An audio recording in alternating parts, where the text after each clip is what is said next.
Top of the evening to you. It's my brother, Whiskey Coach. Thank you for coming to watch my whiskey review. This evening's is none other than my brother, Henry McKenna. Okay, that was a terrible attempt at an Irish accent.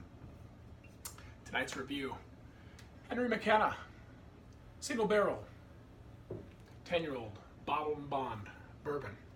Why in the world would I do an Irish accent when talking about a American bourbon? Well, makes me jump right into point number one, which is Henry McKenna was actually an Irish immigrant that came to this country in 1837, moved to Kentucky, immediately fell in love with the native spirit, and started distilling it shortly thereafter. So, thus the corny, terrible accent, the green shirt to kind of match the green bottle.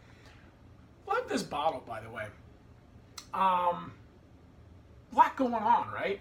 Like I said, 10 years old, bottled and bond. They do the nice job of giving you a barrel number, a barreled on date number, and then the real cool pseudo tack strip that kind of has like the font that you'll see on like American currency. Really cool bottle. By the way, $30-ish. Like, you want to talk about value bourbons. Like, keep this on the hush hush because this is an amazing value. It is at this point now, actually, finally, after I suspected it would be becoming or starting to gain a little bit of a cult following years ago, just finally starting to do that. So it is starting to get a little scarce.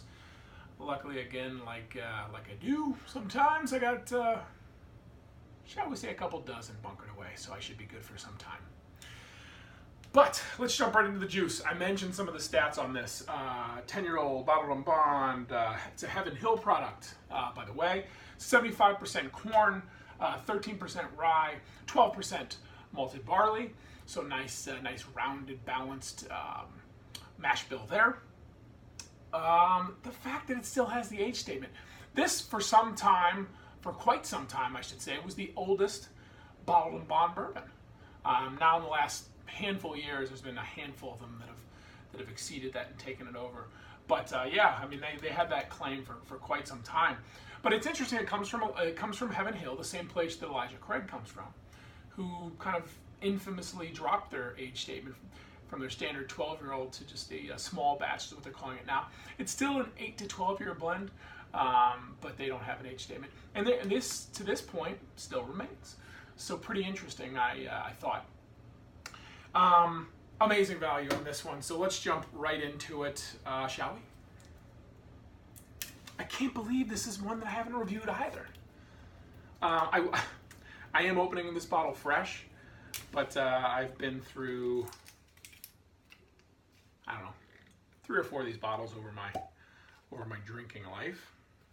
So I can't claim as if this is my first experience with this particular whiskey. I'm very truthful with you guys on that sort of thing. Oh, and by the way, I'm going to try to knock out a few more this evening, and I'm going to spice things up a little bit. Tonight, I'm using a little bit of a little sexy glass for review 1.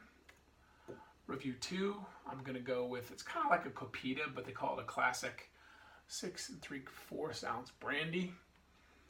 And then the final review, I'm going to use this bad boy. I love me some glassware. If you invest money and you have a nice whiskey collection, I highly suggest spending some money on proper glassware, or just experiment with the glassware until you find one that you really like. So here we go. On the nose, minty, spicy, peppery. Not as much oak as you would think. Spearmint on top of just kind of mint in general. It's spearmint specifically, I think. It's herbs. Red pepper.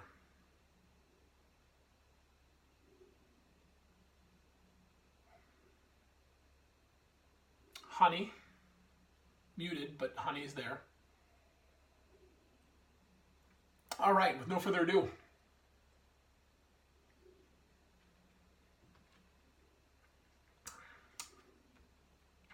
front of the palate gets spiciness immediately.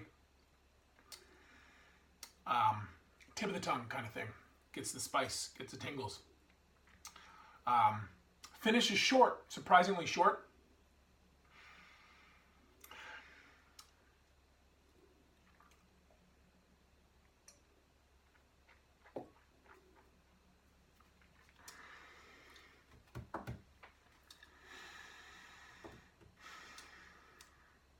Getting the pepper. I'm not getting much of the traditional bourbon sweetness, the corniness, the caramel, the vanillins. I'm not getting much of that, which is weird because it's a higher rye, but at 13%, it's not a high rye. It's not a 25% or a 30% rye. It's a pretty standard bourbon mash, but I don't know where they store these at Heaven Hill or what types of environment, what floors of the rick houses they're storing these on, but a little different profile than what you'd expect from a 10-year-old bourbon.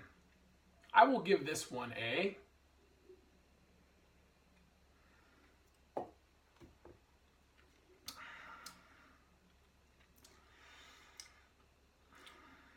6.8. Again, nothing at all wrong with this. I think between me and you and the wall, I think this has a little bit of a cult following, more so because of the stats that we talked about, the fact that it's an age statement, the fact that it's from a big distiller, all things that are becoming increasingly difficult to find, especially at a $30 price point. Cool bottle, love the date. You can find a birth date of a daughter or son, which is always nice. I think the whiskey in the glass is just okay. It's just solid. Nothing wrong with it. Certainly an amazing house bourbon, so to speak, to keep around the house and give folks or even make a nice cocktail with. But not something I would choose as an everyday sipper. That's just me personally. But there it is, guys. Henry McKenna, 10-year-old bottled and bond bourbon. And until next time, and as always, see you soon, and glasses up.